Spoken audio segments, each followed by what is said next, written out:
Ricardo Márquez, porque hay una información muy interesante, fíjense, que es de grandísimo interés, sobre todo para quienes vivimos en los estados fronterizos.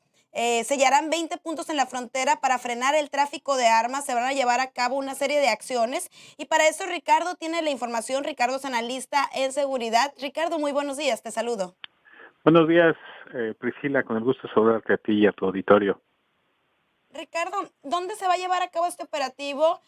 Tengo conocimiento de que Alfonso Durazo precisamente había dado la información al respecto, sin embargo, no se brindaron más detalles, especialmente para el caso de Sonora, por ejemplo.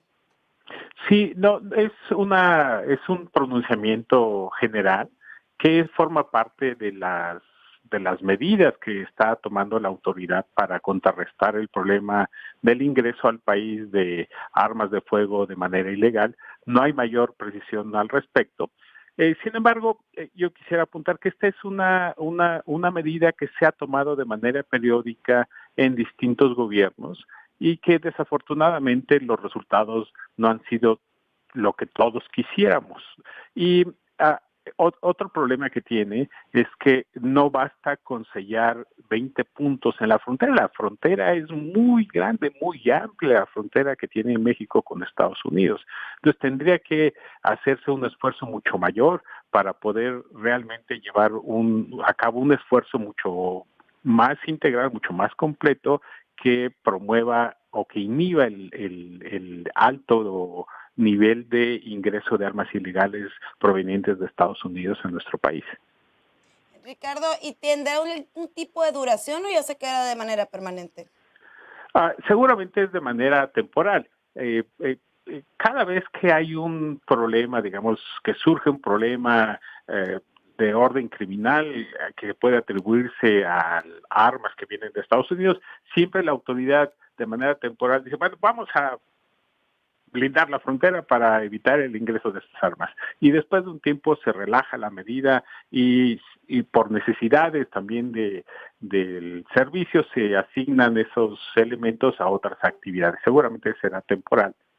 Fíjate que este tema de las armas que ingresan mediante Estados Unidos me parece muy curioso porque yo mediante acceso a la información pública he tratado de solicitar datos con referencia a cuántas armas tienen decomisadas que ingresaron por las diferentes fronteras y sobre todo también en torno al tema de la cacería, por ejemplo, que es tan común sobre todo en Sonora, lo del turismo cinegético y veo como que mucha opacidad y mucho hermetismo en brindar información al respecto. Sí, hay un tema, digamos, de reserva de la información, pero también hay un tema de carencia de información. Casi por definición, digamos, el ingreso de ese tipo de armas pues es ilegal. Entonces no se tiene un registro, solamente se puede tener, digamos, una aproximación educada, afinada, digamos, con base en la experiencia de esto, pero en buena medida tenemos más un problema de carencia de información que un problema de reserva de información. Y desde luego, si este problema de reserva de información, de carencia de la información, lo tenemos para armas de uso, digamos, legítimo, normal, como pueden ser las armas de cacería deportiva, pues ya imagínate cuál es el problema que tenemos para armas de uso exclusivo del ejército y que son utilizadas por el crimen organizado, por los delincuentes comunes para cometer sus ilícitos. Así es, sobre todo que muchas que ingresan probablemente al país con otros fines, al final son vendidas y ya se quedan y bueno, ¿no? Qué fabuloso que estén llevando a cabo un operativo de este tipo, especialmente porque pues ante falta de información, ante opacidad y una poca capacidad de investigar al respecto, pues ya era hora que implementaran algo de este tipo. Es muy bueno que estén llevando ese tipo de operativos porque 7 de cada 10 homicidios que se cometen en el país se cometen con armas de fuego. Entonces, obviamente, una medida básica, fundamental, es tratar de impedir el ingreso de esas armas a nuestro país. Claro, el otro tema es que tiene que hacerse con mucha eficiencia y ahí es donde desafortunadamente el nivel de eficiencia, no solamente ahora, sino también con gobiernos anteriores, no ha sido el nivel de eficiencia que todos quisiéramos.